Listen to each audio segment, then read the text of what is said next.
ঢাকায় অবস্থিত চীন ও রাশিয়ার দূতাবাসে ইমেইলের মাধ্যমে হুমকির ঘটনায় রাজধানীর গুলশান ও বারিধারার কূটনৈতিক এলাকায় নিরাপত্তা জোরদার করেছে আইনশৃঙ্খলা বাহিনী।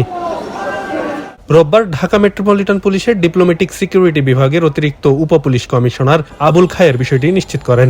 তিনি জানান, চীন ও রাশিয়ার দূতাবাসে হুমকি দিয়ে ইমেল পাঠানো হয়েছে। তবে প্রাথমিকভাবে এসব ইমেল ভুয়া বা স্ক্যামের অংশ বলে ধারণা করা হচ্ছে। হুমকির ইমেল কোথা থেকে পাঠানো হয়েছে সে বিষয়ে এখনো নিশ্চিত কোনো তথ্য পাওয়া যায়নি। পুলিশের এই কর্মকর্তা জানান, নিয়ম অনুযায়ী ঢাকায় নিযুক্ত বিদেশি দূতাবাসগুলো বিষয়টি পররাষ্ট্র মন্ত্রণালয়কে অভিহিত করেছে। পরে পররাষ্ট্র মন্ত্রণালয় থেকে পুলিশ সদর দপ্তর এবং counter terrorism and transnational crime CTTC ইউনিটকে বিষয়টি জানানো হয়। এরপর গুলশান ও বারিধারার কূটনৈতিক এলাকায় বিদ্যমান নিরাপত্তা ব্যবস্থা আরও জোরদার করা হয়েছে। পাশাপাশি দূতাবাসগুলোর আশেপাশে আইনশৃঙ্খলা বাহিনীর নজরদারিও বাড়ানো হয়েছে।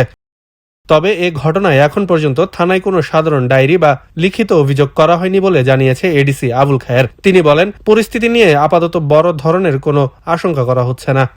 আব্দুল্লাহ আল বাকি, খবরের কাগজ। খবরের কাগজ, নিখাত, নির্ভীক, নিরপেক্ষ।